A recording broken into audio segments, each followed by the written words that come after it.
اعوذ باللہ السمیع العلیم من الشیطان اللعین الرجیم بسم اللہ الرحمن الرحیم الحمد للہ رب العالمین والصلاة والسلام علی سیدنا و نبینا و شفیعنا بالقاسم محمد صلوات اللہ وآلہ الطیبین الطاہرین المعصومین ولعنۃ اللہ علی اعدائہم اجمعین من یومنا ھذا الی یوم الدین اما بعد فقد قال اللہ سبحانہ تبارک و تعالی فی کتابہ المبین وَهُوَ أَصْدَقُ الصَّادِقِينَ بسم اللہ الرحمن الرحیم قُلْ لَا أَسْأَلُكُمْ عَلَيْهِ أَجْرًا إِلَّا الْمَوَدَّةَ فِي الْقُرْبَى صلوات بھیج دیں محمد آل محمد پر۔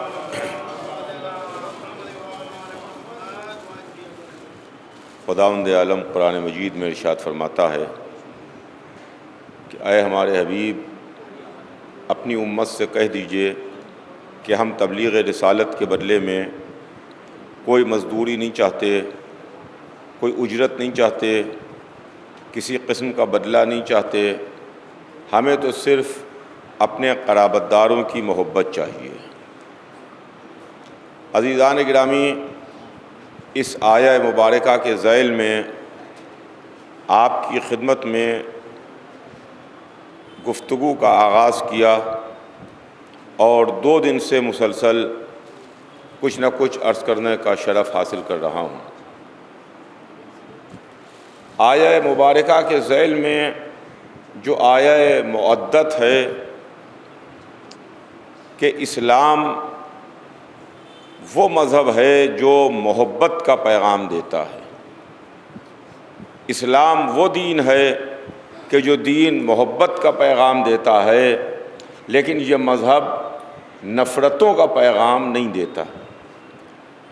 کچھ لوگوں نے اسلام کو بدلنے کی کوشش کی اور اسلام کو اپنے مطابق ڈھالنے کی کوشش کی اور اس دین کو اس طرح کا بتانے کی کوشش کی کہ جیسے مذہب ان کے گھر کی چیز ہو، مذہب ان کی بنائی ہوئی چیز ہو، مذہب ایسا ہو کہ جیسا بادشاہ چاہتے ہیں، جیسا سلطان چاہتے ہیں، جیسا سلاطین چاہتے ہیں، جیسا حکومت پر اقتدار کرنے والے چاہتے ہیں۔ لیکن عزیزان گرامی، مذہب وہ ہے کہ جس کو اللہ نے بھیجا، ہم کو وہ اسلام سمجھنا ہے، وہ سا مذہب سمجھنا ہے کہ جس مذہب کو اللہ نے بھیجا تھا اور جس مذہب کو حضور سرور کائنات لے کے آئے تھے۔ اس لیے کہ دیکھیے، یہ پیغام ہماری اور آپ کی ذمہ داری ہے کہ ہم عوام تک پہنچائیں، ہم دوسروں تک پہنچائیں اور ہم غیروں تک پہنچانے کی کوشش کریں۔ اس لیے کہ جب مال میں ملاوٹ ہونے لگتی ہے تو ضروری ہے کہ اصلی مال بتایا جائے کہ یہ اصلی مال ہے، یہ ملاوٹ والا مال اور ہے، اصلی مال اور ہے۔ اسلام وہ ہے جس کو اللہ نے 1,24,000 کے ذریعے سے بھیجا۔ 1,24,000 ہادی ہیں، 1,24,000 رہبر ہیں، 1,24,000 اللہ کے منتخب ہیں، جس میں سب سے پہلے ہادی حضرت آدم ہیں اور سب سے آخری حضور سرور کائنات ہیں۔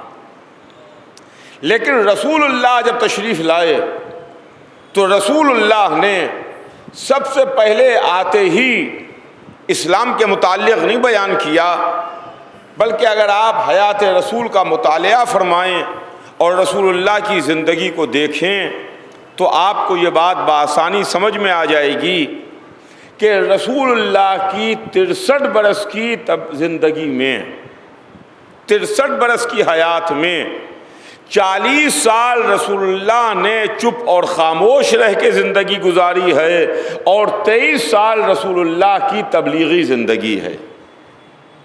زندگی کا وہ حصہ زیادہ ہے جس میں رسول اللہ نے اپنے کردار کے ذریعے سے تبلیغ کی ہے، اور زندگی کا وہ حصہ کم ہے جس میں رسول اللہ نے اپنے عمل کے ذریعے سے تبلیغ کی ہے۔ غور فرمائیے گا، 63 برس میں 40 برس رسول نے چپ اور خاموش رہ کے تبلیغ کی ہے۔ اب سوال یہ پیدا ہوتا ہے کہ 40 برس چپ اور خاموش رہ کے کیسے تبلیغ کی؟ اس ماحول کا اندازہ لگائے مسلمان، اور انسان اس ماحول کا اندازہ لگائے جس ماحول میں حضور سرور کائنات تشریف لائے۔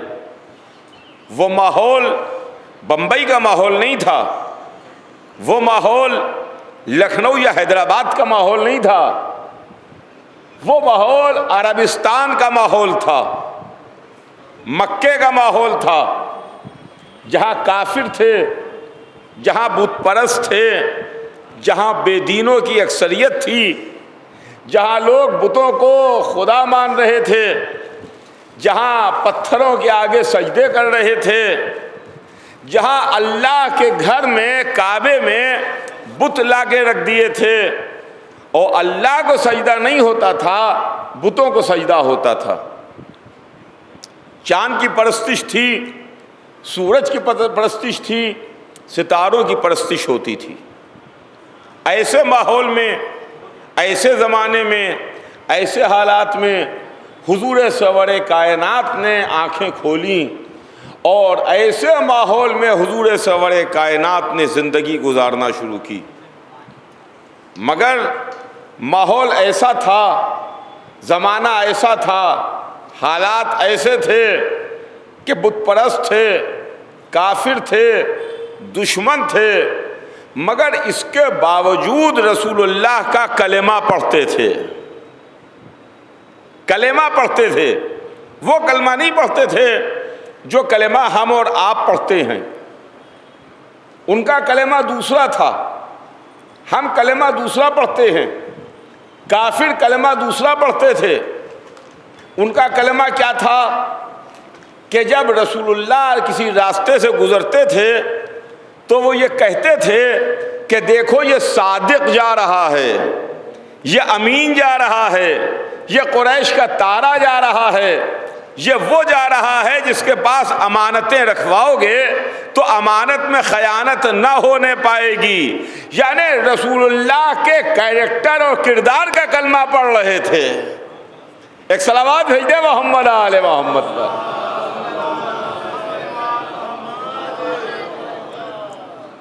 کیریکٹر اور کردار کا کلمہ تھا۔ امانتیں رسول کے پاس لا کے رکھاتے تھے، رسول کو صادق کہتے تھے، رسول کو سچا کہتے تھے، رسول کو امین کہتے تھے، رسول کو قریش کا تارا کہتے تھے۔ اس لیے کہ ابھی رسول اللہ خاموش تھے، ابھی رسول اللہ چپ تھے، ابھی رسول اللہ کچھ بول نہیں رہے تھے۔ لیکن جب 40 برس گزرے اور یہ حکم آیا کہ وَأَنزِلْ عَشِيرَتَكَ الْأَقْرَبِينَ، آپ اپنے خاندان والوں کو ڈرائیے، اپنے خاندان والوں کو ڈرائیے، تو رسول اللہ نے اپنے خاندان والوں کو بلایا، دعوت کی، کھانا کھلایا، ان کے لیے کھانے کا انتظام کیا، پہلے ان کے پیٹوں کو بھرا، اور اس کے بعد کہا کہ اگر میں تم سے یہ کہوں کہ اس پہاڑی کے پیچھے ایک لشکر ہے جو تم پر حملہ کرے گا تو کیا تم میری بات کو مانو گے؟ سب نے ایک زبان کہا، عبداللہ کے بیٹے، ہم نے آپ سے کبھی کوئی جھوٹ اور لغو بات نہیں سنی ہے، لہذا آپ جو کہہ رہے ہیں ہم اس کو مانیں گے۔ توجہ چاہوں گا عزیزان گرامی، دیکھیے یہ ہمارے مذہب کی کہانی ہے، دین کی کہانی ہے۔ جو اسلام محبت والا ہے، جو اسلام سلامتی والا ہے، جو اسلام امن والا ہے، یہ اس اسلام کی کہانی ہے کہ اگر میں کہوں تو تم مانو گے۔ تو سب نے ایک زبان کہا کہ عبداللہ کے بیٹے، ہم نے تو آپ سے کبھی کوئی جھوٹ بات سنی ہی نہیں، ہم نے کوئی غلط بات نہیں سنی، ہم نے کوئی لغو بات نہیں سنی، آپ جو کہیے گا وہ ہم مانیں گے، اس لیے کہ کبھی آپ نے جھوٹ بولا ہی نہیں تو ہم یہ سوچ ہی نہیں سکتے ہیں کہ آپ جھوٹ بولیے گا۔ آپ نے کبھی کوئی غلط بات کی نہیں تو ہم مان ہی نہیں سکتے کہ آپ کوئی غلط بات کریں گے۔ تو حضور سرور کائنات نے کہا کہ بھائی تم نے لشکر دیکھا نہیں ہے مگر میرے کہنے پر تم لشکر مانو گے؟ ان کا ہاں میں مانوں گا۔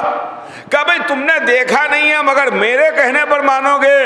ویسے ہی بغیر دیکھے ہوئے میرے کہنے پر اللہ کو مان لو، اللہ کو مان لو، وہ وحدہ لا شریک ہے۔ مجمع اٹھ کے چلا گیا، لوگ چلے گئے، اللہ کی وحدانیت کا اقرار نہیں کیا۔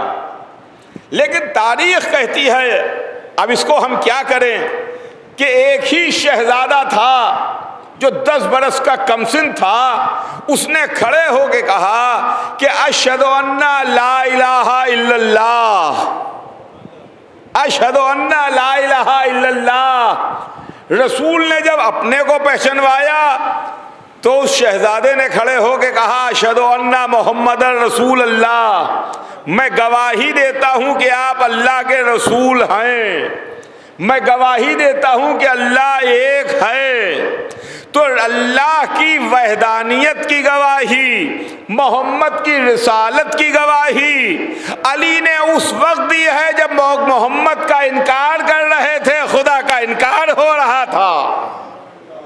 ایک صلوات بھیج دے محمد آل محمد پر۔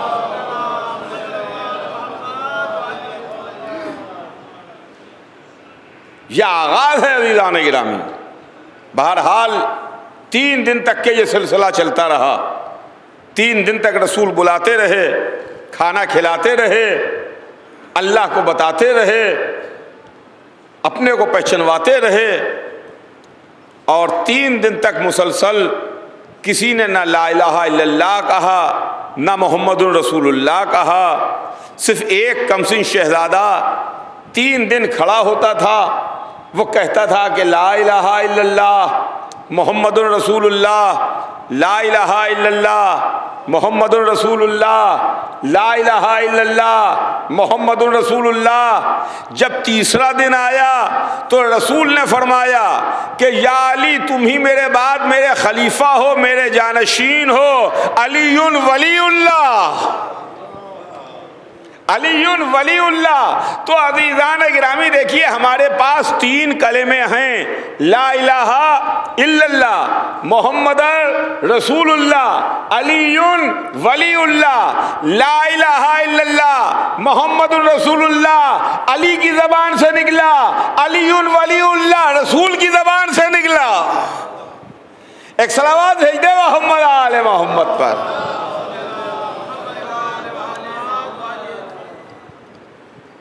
رسول اللہ نے زبردستی کسی کو کلمہ نہیں پڑھوایا، اپنے کردار کے ذریعے سے کلمہ پڑھوایا، اپنے اخلاق کے ذریعے سے کلمہ پڑھوایا، اپنے عمل کے ذریعے سے کلمہ پڑھوایا، اپنے باتوں کے ذریعے سے کلمہ پڑھوایا۔ لوگ گرویدہ ہوتے تھے، لوگ رسول کے قریب آتے تھے، رسول ان سے بات کرتے تھے اور وہ دائرہ اسلام میں داخل ہوتے تھے۔ تو عزیزان گرامی یہ اسلام کا آغاز ہے، یہ ہمارے دین کی کہانی ہے کہ جہاں سے دعوت عشیرہ سے اسلام کا آغاز ہوا ہے۔ ان الدین عند اللہ الاسلام، یقیناً دین اللہ کے نزدیک اسلام ہے۔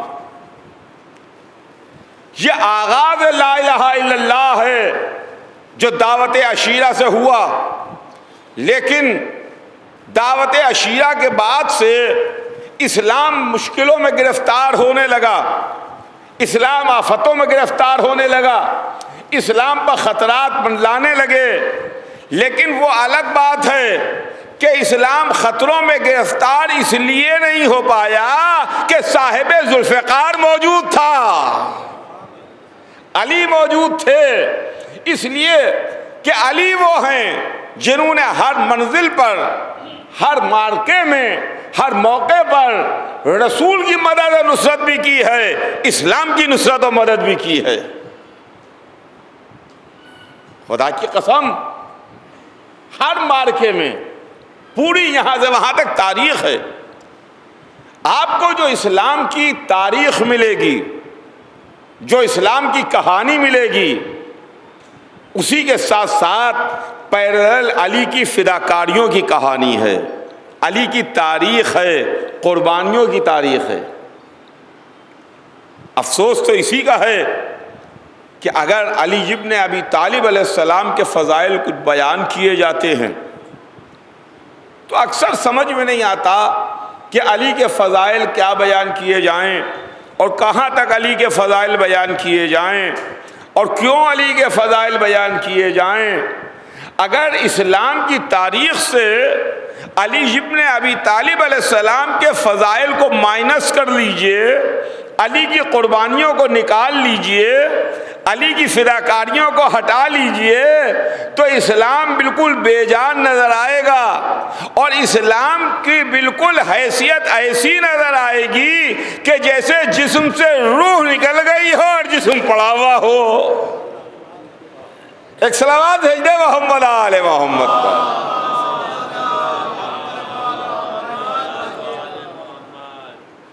یہ اسلام ہے عزیزان گرامی، جہاں سے آغاز دعوت عشیرہ سے ہوا، اور پھر دعوت عشیرہ میں تاریخ لکھتی ہے کہ گھر کے اندر، سنیے گا، گھر کے اندر رسول تھے، گھر کے اندر علی تھے، گھر کے اندر خاندان والے تھے، اور گھر کے دروازے پر نگہبان کی حیثیت سے ابو طالب موجود تھے، اس لیے کہ اگر گھر کے اندر کوئی خطرہ ہوگا تو ابو طالب کا بیٹا موجود ہے، گھر کے باہر خطرہ ہوگا تو ابو طالب موجود ہے۔ ابو طالب ہے جو دروازے پر موجود ہے، اور پھر جناب ابو طالب جب دروازے پر ہیں، اور جب اندر لا الہ الا اللہ محمد الرسول اللہ اور علی ولی اللہ بتا دیا گیا کہ کہو اللہ ایک ہے، لا الہ الا اللہ، کہو محمد اس کے رسول ہے، محمد الرسول اللہ۔ علی نے نصرت کا وعدہ کیا، رسول نے فرمایا علی تم ہی میرے بعد میرے خلیفہ اور جانشین، علی ولی اللہ۔ تو جب گھر سے لوگ باہر نکلے تو ابو طالب سے ایک جملہ کہا، خدا کی قسم تاریخ بھی عجیب و غریب چیز ہے جو ریکارڈ کر کے ہم کو سناتی ہے۔ ایک جملہ کہا کہ ابو طالب آج سے بھتیجے کا حکم مانو، بیٹے کی اطاعت کرو، بھتیجے کا حکم مانو اور بیٹے کی اطاعت کرو۔ یہ جملہ ابو طالب سے کہا، کہنا تو یہ چاہیے تھا کافروں کو کہ ابو طالب کہاں کھڑے ہوئے، آؤ تم ہمارے ساتھ چلو، آؤ ہمارے ساتھ چلو، تم تو ہمارے ساتھی ہو، تم تو انکار کرنے والے ہو، آؤ۔ مگر ابو طالب پر کمنٹ کرتے ہوئے، توجہ چاہوں گا عزیزان گرامی، حضرت ابو طالب پر کمنٹ کرتے ہوئے لوگ گھر سے نکلے، آج سے بھتیجے کا حکم مانو، آج سے بھتیجے کا حکم مانو، آج سے بھتیجے کا حکم مانو۔ تو حکم محمد کون مان رہا ہے؟ حکم محمد کو کافر مانتا ہے یا حکم محمد کو مسلمان مانتا ہے؟ صلوات بھیج دے محمد آل محمد پر۔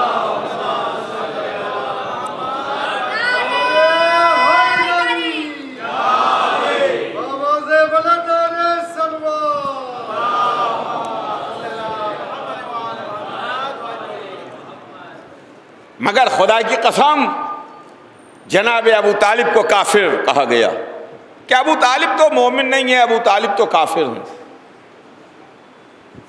جناب ابو طالب نے کلمہ نہیں پڑھا، جناب ابو طالب ایمان لے کے نہیں آئے، ابو طالب کافر ہیں۔ مجھے اس وقت جناب ابو طالب کے ایمان کے اوپر کوئی بحث نہیں کرنا ہے۔ ہمارے علماء نے بڑی بڑی کتابیں لکھی ہیں، موٹی موٹی کتابیں ہیں، جس سے جناب ابو طالب کا ایمان ثابت ہے۔ اور پھر دوسری بات دیکھیے عقل کی یہ ہے کہ لن تجد لسنت اللہ تبدیلا، تم سنت الہی میں کوئی تبدیلی نہ پاؤ گے۔ جو دستور الہی ہے، جو سنت الہی ہے، جو اصول پروردگار ہے، وہ بدلنے والا نہیں ہے۔ جو ایک مرتبہ لکیر کھنچ گئی اب وہ صبح قیامت تک کھنچی رہے گی، اس میں کوئی تبدیلی کا سوال نہیں ہے۔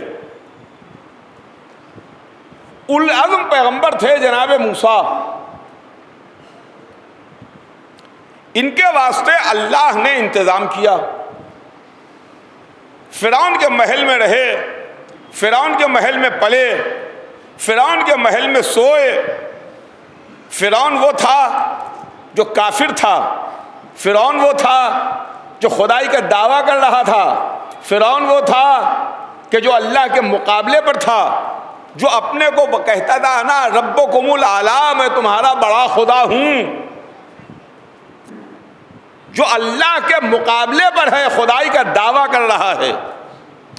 اس فرعون کے محل میں جناب موسیٰ کے لیے اللہ نے پاک آغوش کا انتظام کرایا، پاک بستر کا انتظام کرایا، پاک غذا کا انتظام کرایا، پاک لباس کا انتظام کرایا۔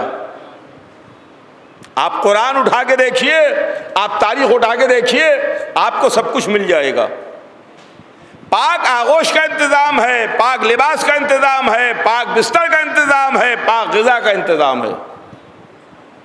اس لیے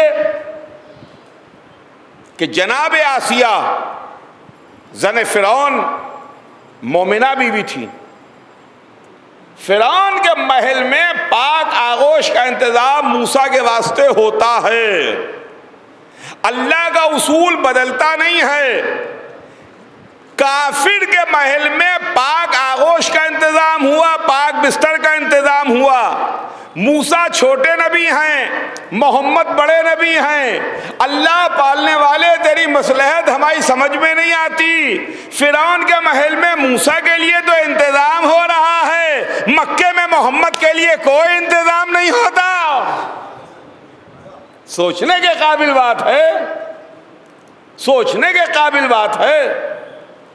کہا جو نبی جہاں پلے گا وہ جگہ پاک ہوگی، جس آغوش میں پلے گا وہ آغوش پاک ہوگی، جس بستر پر لیٹے گا وہ بستر پاک ہوگا، جو غذا نوش کرے گا وہ غذا پاک ہوگی۔ اب پوچھئے علماء اسلام سے کہ محمد کو پالا تو کس نے پالا؟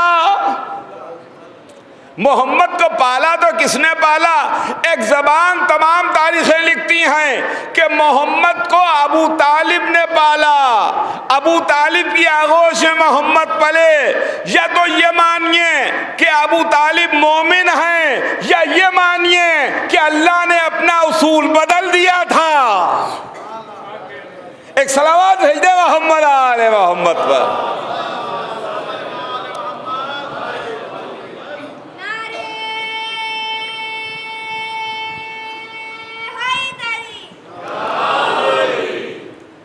تو عزیزان گرامی، مجھے کوئی بحث نہیں کرنا ایمان پر، لیکن ایک بات، جناب ابو طالب کے مرتبے، شان، بزرگی، اس کے واسطے کہ بات آ گئی تو عرض کرتا چلوں کہ رسول کی مشہور و معروف حدیث ہے، رسول نے فرمایا کہ اول ما خلق اللہ نوری، اللہ نے سب سے پہلے میرے نور کو خلق کیا۔ انا و علی من نور واحد، میں اور علی دونوں ایک نور سے ہیں۔ نور ایک خلق ہوا، دو حصوں میں تقسیم ہوا، ایک نور محمد ہے، ایک نور علی ہے، ایک دین کا لانے والا، ایک دین کا بچانے والا، ایک کے سر پر تاج رسالت رکھا، ایک کے سر پر تاج ولایت رکھا۔ سلام کیجئے جناب ابو طالب کو کہ ابو طالب اس بزرگ کا نام ہے جس کی آغوش میں یہ مکمل نور پلا ہے، اس لیے کہ محمد بھی اسی گود میں پلے ہیں، علی بھی اسی گود میں پلے ہیں۔ ایک صلوات بھیج دے محمد آل محمد پر۔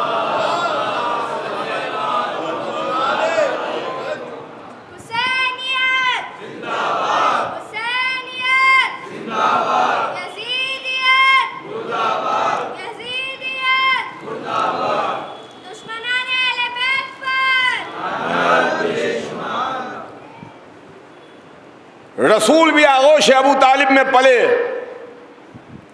اور علی بھی آغوش ابو طالب میں پلے، جس آغوش میں مکمل نور پلے، جس گود میں مکمل نور پلے، اس پاک آغوش کا نام ابو طالب ہے۔ بس کتابیں بڑی بڑی لکھی ہوئی ہیں، موٹی موٹی کتابیں ہیں، ہمیں کتابوں میں جانے کی ضرورت نہیں ہے، ہمارے پاس وقت نہیں ہے جو ہم کتب خانوں میں جائیں، کتابیں پلٹیں، بحثوں کو پڑھیں۔ آج کا زمانہ تیز زمانہ ہے، 2 4 والا زمانہ ہے کہ جلدی جلدی بات رکھیے، پہنچائیے، سمجھائیے اور بات آگے بڑھ جائیے۔ جناب ابو طالب مومن کا نام ہے، جب دروازے پر کھڑے پہرا دے رہے تھے، گھر میں دعوت ہو رہی تھی، نگہبان کی حیثیت سے تھے، دربان کی حیثیت سے تھے۔ رسول نے ایک موقع پر حدیث ارشاد فرمائی کہ یا علی حب کا تقوی و ایمان و بغض کا کفرن و نفاق، علی تمہاری محبت کا نام تقوی اور ایمان ہے، اور تمہاری عداوت اور تمہاری دشمنی کا نام کفر و نفاق ہے۔ یہ حدیث رسول ہے، ذہن میں رکھیے گا، بچہ بچہ جانتا ہے۔ یہ سرکار سید الشہداء کی مجلس کا طفیل ہے کہ ہمارے بچے بھی بہت کچھ جانتے ہیں۔ یا علی حب کا تقوی و ایمان، تمہاری محبت کا نام تقوی اور ایمان ہے، وَبُغْضَ کا کفر و نفاق، تمہاری عداوت کا نام کفر و نفاق ہے۔ ہمیں ذرا رشتہ بتائیے کہ حضرت ابو طالب اور حضرت علی کے درمیان رشتہ کیا تھا؟ میں آپ سے سوال کر رہا ہوں، رشتہ بتائیے کہ کیا ہے ابو طالب اور علی کے درمیان، رشتہ کیا ہے؟ کہ بھئی ابو طالب باپ ہیں، علی بیٹے ہیں، علی بیٹے ہیں، ابو طالب ان کے والد بزرگوار ہیں، دونوں باپ بیٹے ہیں۔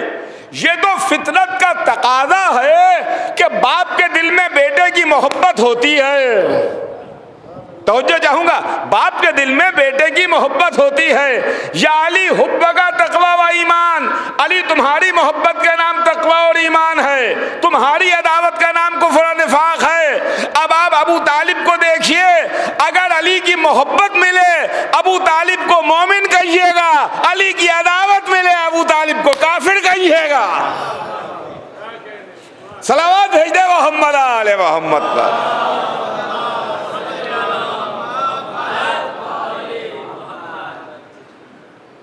اور پھر عزیزوں، یہ بزرگ ہستیاں ہیں، یہ وہ ہستیاں ہیں جنہوں نے اسلام سے پہلے بانی اسلام کی مدد کی ہے، اسلام سے پہلے بانی اسلام پر احسان کیا ہے۔ مکے میں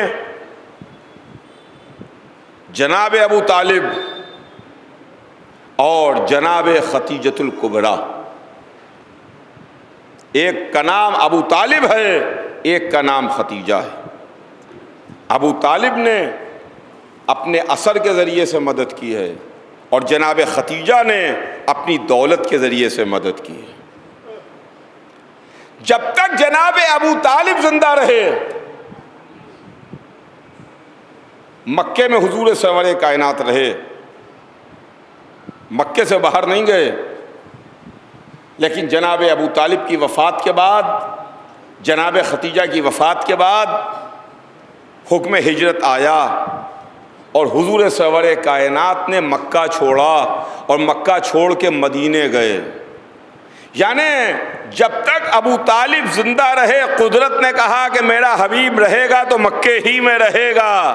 ابو طالب کے بعد رسول کو حکم ہجرت دینا شاید قدرت کا ابو طالب کو خاموش خراج عقیدت تھا جو قدرت ادا کر رہی تھی۔ اور پھر جب دین کے پھیلانے کی بات آئے تو کبھی ابو طالب مدد کریں، کبھی ابو طالب کا بیٹا مدد کرے، اور جب دین کے بچانے کی منزل آئے تو کربلا میں بھی آپ دیکھیے تو جو بنی ہاشم ہیں وہ کون ہیں؟ اولاد ابو طالب ہے جو کربلا میں کام آئی ہے۔ عزیزوں، یہ محرم، یہ ایام عزا، یہ ایک پیغام ہے، یہ مجلسیں ایک درسگاہ ہیں، ایک پیغام ہیں۔ کل میں نے آپ کی خدمت میں بہت مختصر عرض کیا تھا کہ نام امام حسین علیہ السلام پر ایک یونیورسٹی ہے جو کھل جاتی ہے، ایک مدرسہ ہے جو کھل جاتا ہے، اور اس یونیورسٹی میں اور اس مدرسے میں آنے کے لیے عمر کی قید نہیں ہے، مذہب کی قید نہیں ہے، سن و سال کی قید نہیں ہے، کالے گورے کی قید نہیں ہے، امیر غریب کی قید نہیں ہے، جاہل عالم کی قید نہیں ہے۔ جس کا دل چاہے وہ اس مدرسے میں آ جائے، اس یونیورسٹی میں آ جائے، جس کا دل چاہے آ جائے۔ ورنہ حسین کا پیغام ہے، انسانیت کے لیے پیغام ہے، حسین کا پیغام انسانیت کے لیے پیغام ہے۔ ہمارے یہاں مسجدوں میں خطبے دیے جاتے ہیں، نماز جمعہ اس میں خطبہ ہے، امام جمعہ خطبہ دیتا ہے، عیدین کی نمازیں ہیں اس میں خطبے ہیں، عید کی نماز ہے، عید الاضحیٰ، عید الفطر، یہ دونوں اس میں خطبے ہیں۔ اور اس کے علاوہ رمضان کے مہینے میں ایک مہینہ مسلسل وعظ بیان ہوتا ہے، اچھی اچھی باتیں بیان ہوتی ہیں، اللہ کے بارے میں بیان کیا جاتا ہے، رسول کے بارے میں بیان ہوتا ہے، کیریکٹر بلڈنگ کے بارے میں بیان کیا جاتا ہے، اسلام کے بارے میں بیان کیا جاتا ہے، واجبات کے بارے میں بیان کیا جاتا ہے، محرمات کے بارے میں بیان ہوتا ہے، مختلف چیزیں اسلام کے تعلق سے بیان ہوتی ہیں۔ مگر ان جگہوں پر جو مسجدوں میں اجتماع ہوتے ہیں، ان جگہوں پر صرف اور صرف مسلمان آتا ہے، غیر مسلم نہیں آتا۔ اس لیے کہ مسجد میں جہاں آپ بیٹھے ہوئے ہیں یہاں مسلمان ہی داخل ہو سکتا ہے، غیر مسلم نہیں آ سکتا۔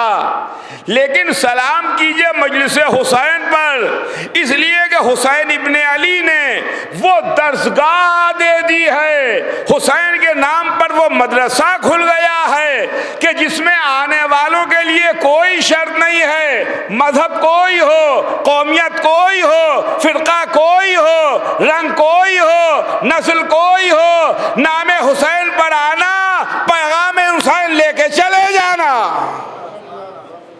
ایک صلوات بھیج دے محمد آل محمد پر۔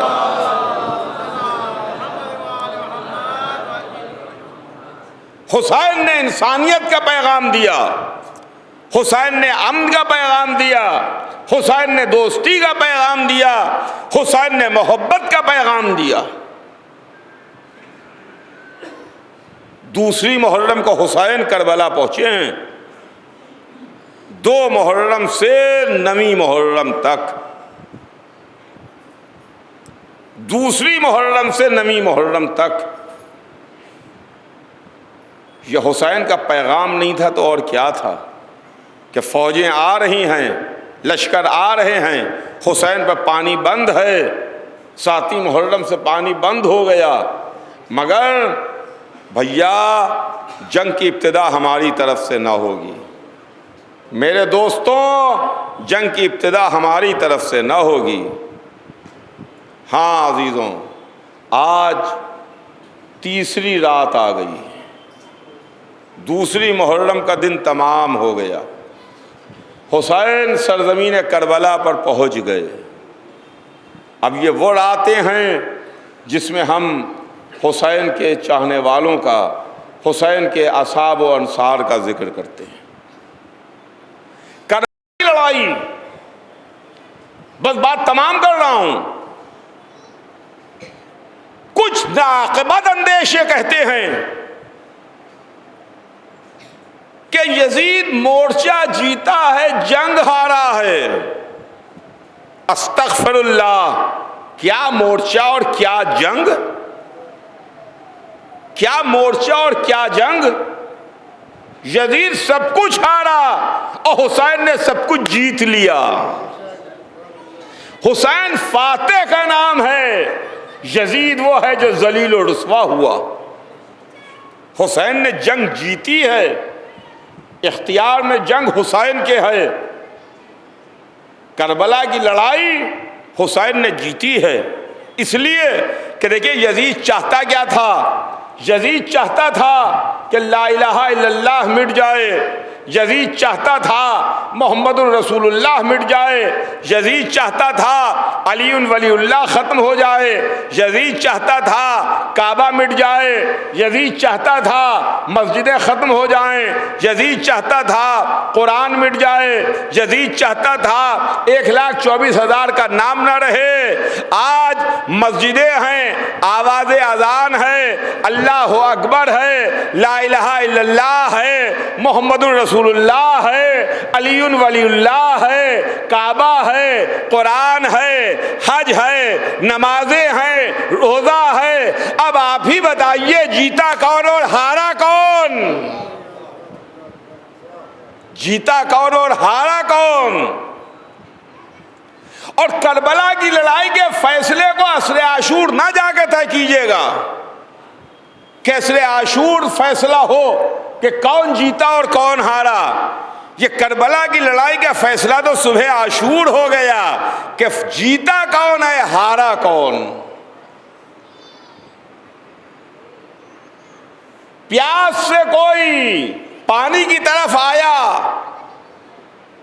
یا جدھر فرات بہ رہی تھی ادھر سے نکل کے کوئی تشنگی کی طرف گیا، یا یوں کہوں کہ کربلا کے میدان میں فرات سے کوئی کوثر کی طرف آیا، یا کوئی کوثر سے فرات کی طرف گیا۔ فرات سے کوثر کی طرف آ گیا۔ صبح عاشوراء ہو آیا، رات بھر اپنے خیمے میں ٹہلا، رات بھر اپنے خیمے میں رہا۔ کسی نے سوال کیا، ہر تم کو تو بڑی بڑی لڑائیوں میں دیکھا، بڑے بڑے معرکوں میں دیکھا، مگر وہ کیفیت نہیں دیکھی جو کیفیت تمہاری آج کی رات ہے۔ کل تو چند پیاسوں سے مقابلہ ہے۔ تو ہر نے کہہ دیا کہ تمہیں کیا معلوم میں اپنے کو دوزخ اور جنت کے درمیان تول رہا ہوں، کہ میں جہنم کے راستے پر باقی رہوں یا جنت کی طرف چلا جاؤں۔ اتنے میں ایک ہوا کا تیز جھونکا آیا، حسین کے خیموں سے صدائے العطش آ رہی تھی، العطش العطش العطش، ہائے پیاس ہائے پیاس۔ رات کسی طرح ٹہل کے ہر نے گزاری۔ صبح ہوئی، اپنے بیٹے کو ساتھ لیا، اپنے غلام کو ساتھ لیا، اپنے بھائی کو ساتھ لیا، ہاتھوں کو جوڑا، ہاتھوں کو رومال سے بندھوایا، حسین کی خدمت میں پہنچا، اپنے سر کو حسین کے قدموں پر رکھ دیا، کہا فرزند رسول حلی توبہ، کیا میرے واسطے بھی توبہ ہے؟ کیا میرے لیے بھی توبہ ہے؟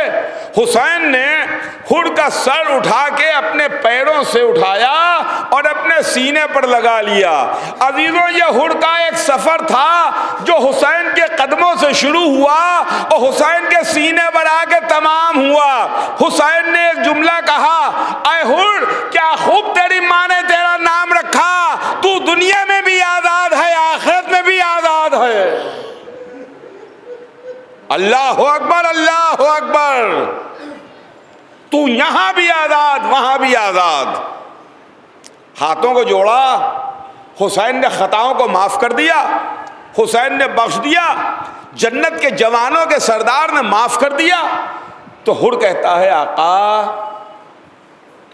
میرا بیٹا ہے، آقا اسے لڑنے کی اجازت دے دیجئے، اسے میدان کی اجازت دے دیجئے۔ تو حسین نے ایک جملہ کہا، اے ہر، اپنی زندگی میں اپنے بیٹے کو مرنے کی اجازت دلوا رہے ہو؟ اپنی زندگی میں اپنے بیٹے کو خاک خون میں غلطاں دیکھنا چاہتے ہو؟